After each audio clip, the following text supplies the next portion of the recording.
The name is Donald, not Trump. You, my friend, are welcome to today's edition of What's Up on social media.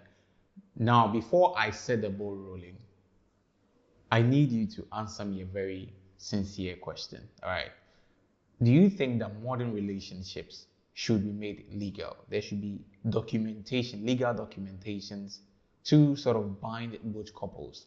Okay, so let's say the man and the woman comes together. Okay, look, I expect this from you at this point in my life. The woman also brings whatever they expect on board, and then they deliberate. Okay, look, I can't do this, but I can do this. I can do this. I can go to this extent. Maybe you've raised the bar this high, but I can do this.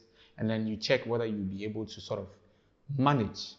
And even if it's not something that is legal per documentation, it can be verbal contract. And then you hold yourself responsible and at least have integrity to make sure that things will remain like that's the way you've agreed on. Or you think that's too much for something as something that should be related to heart experience like dating and marriages? Because I'm saying this, I'm not deviating from the actual story that I'm coming to tell you or the actual news on board. But then I feel the genesis, right? Because if you want to get to the root of an issue, you have to not really look at the effects, but you can trace it to the cause, right? The cause of all these things that is coming up on the media concerning marriages, women and women bantering each other, is just expectations, right? So with that one said, let me just move to the story. So there is this story on the media, right? There's this Nigerian influencer who is called Uriel Oputa, right? I hope I got the name right. And she's an ex-BBN Niger housemate. Now, she went to a podcast and she was just airing her opinion. I mean, everybody has the right to entitled to her opinion. And she was like, there's a lot of Nigerian women that are around 35, 40, 42 that are still single. And these women she described as very beautiful, right? They are not people that you look at and say, okay, at least on a physical level, you look at and say, okay, maybe this deficiency is there, that's why you are single. But these are very pretty, well put together women that they are still single. And she feels like it's because there's lack of decent men in Nigeria. You see a woman in Nigeria now, she will be 35. Some of them are even 40, 41, 42. They're still single. Fine girls. They're still single. Why? Ogini? What is happening? It's hard to find a decent man in Nigeria. And it boils down to what? We have a culture of, there's always something better. There's always something better. There's always something better. There's nothing better. I love Don Jazzy, right? I'm sorry to say this, so I know I would blog. But I feel like when he said that, he said something about not being able to stay with one woman. Yeah. Like he hails those of us who are able to. If you're able to. And Nigeria has a very big population. So, if that kind of assumption or that kind of a perspective is there, then there's an issue because that's a very huge population. And this story was posted on the internet, right? And it's generated a lot of buzz, especially from the men, because they felt like there's a certain level of shade that the lady threw at them, right? The Nigerian men, and so they had to come and answer or reply to what the lady actually said, right? And this is not the first of its kind.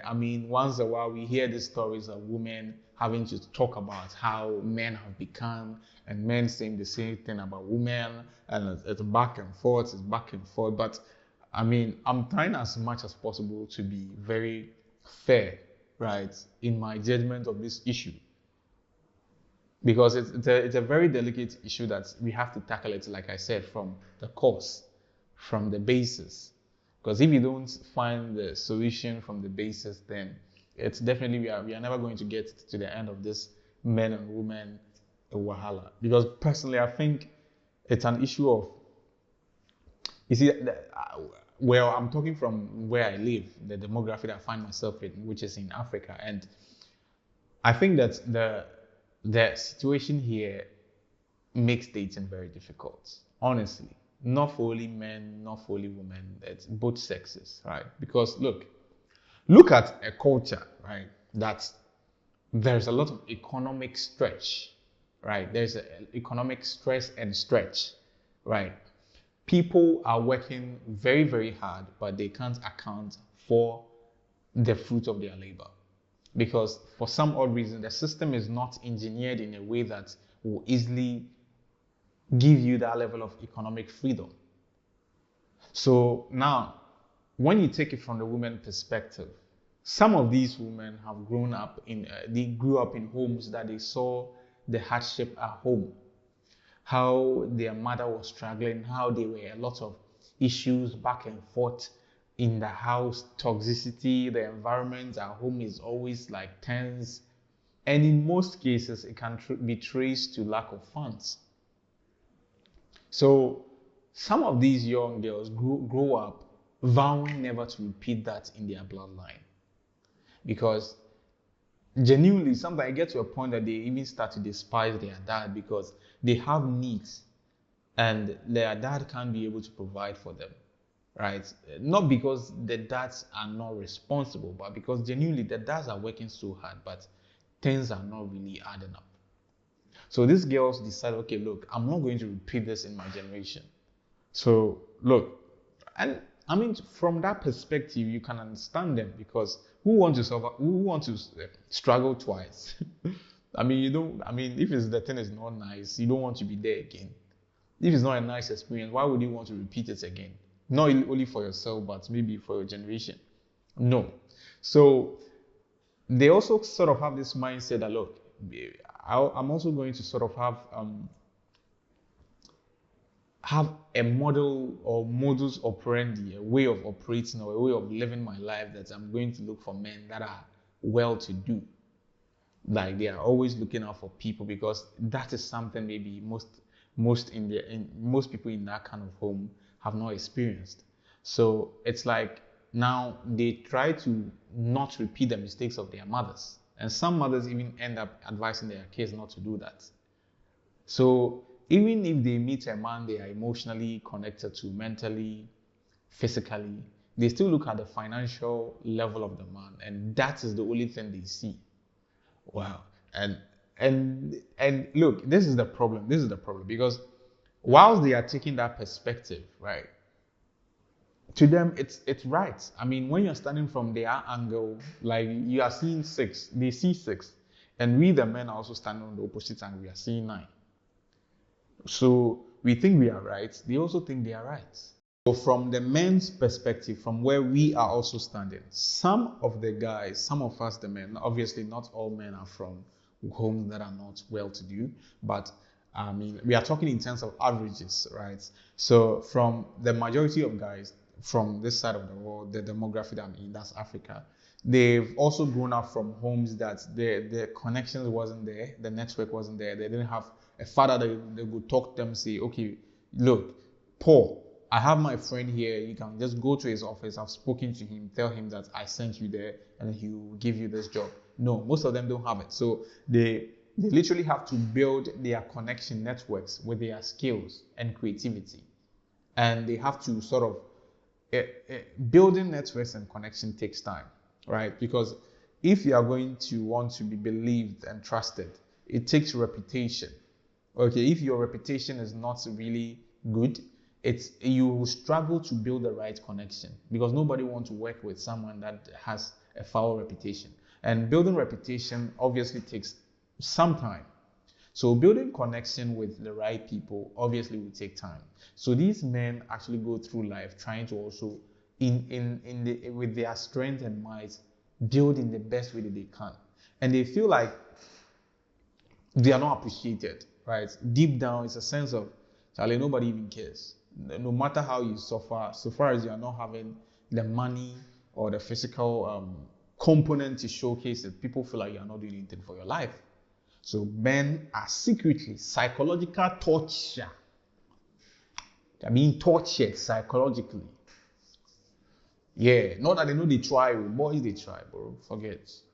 Make nobody lie. Boys, they try. Wallahi, boys, they try.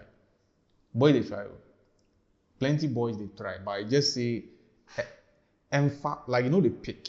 But yeah, so now there is a level of torture and resentment and bitterness that has eventually creeped in the scene when it comes to the male forum. Because you feel like, Charlie, we do our best, the work. You try, you come to frustrate me with, you're a broke guy. Bro, do you know how I've suffered?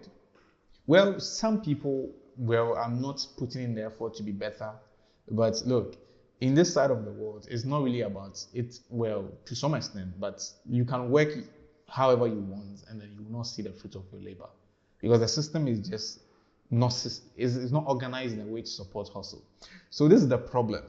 The men think, we think where we are standing is 9. The women think the way they are standing, their perspective from their angle is also understandable because they are also trying to avoid double struggle.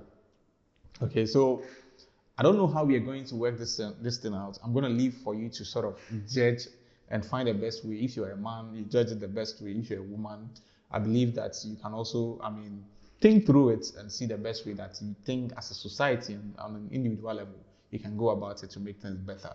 But then before we go, I will just go through the X comments and check out what some people have to say about what our sister Uriel said on the podcast. And this is from Ogochukwu. Ogochukwu says, try talking to one, she means the ladies, her data, gas and food stuff will finish on your first 2 days on her inbox. Next week will also be her birthday. Charlie. You get the steeds. Yeah. Let me go to the next one. Okay. Someone Nosh says decent men day. Now your expectation too high. Well, then someone is also talking about women setting unrealistic expectation. Well, that's another conversation for another day. Okay, so this is also from Abbas. Abbas says her definition of a decent man is a rich man. Nobody won't marry broke and funny boys like me. Well, Abbas is not broke anyway. I know Abbas. He's an ex-influencer. He's lying. Anyway, like that's what Abbas has to say. And this is from Big Wavy. Big Wavy is saying that her definition of decent man is a rich man. Way the same. So, like in essence, Big Wavy is just trying to say her definition of a rich man is a rich man. Way the girl can feel manipulate and finesse her to get things from the rich man. Well, anyway, that's also his perception. Now, this is from Akpanchino. He's also called a black sheep. Okay, then he says that, but a decent man, and he said a taxi driver spoke to your colleague, Kim Oprah, and she said it's the audacity for her. Why will a taxi driver try to talk to her?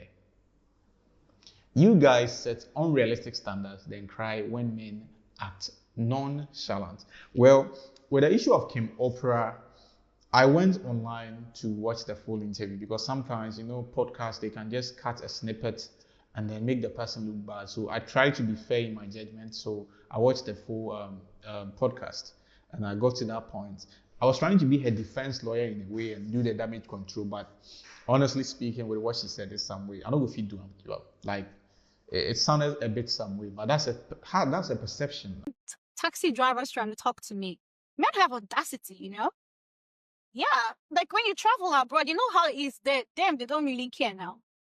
They can talk to anybody. Anybody is within rights of speech, I've had people try to speak to me, immigration officers, they don't worry. But then the people that, what you want to attract, those ones, they shy away. They shy away from trying to talk to you and whatnot. But it's even better you shy away because that means you're not for me. So it's okay. It doesn't the one that's meant for me will eventually come and will stay. So that's what she thinks. But I believe that when it comes to emotions and relationship, it should go beyond a person's occupation.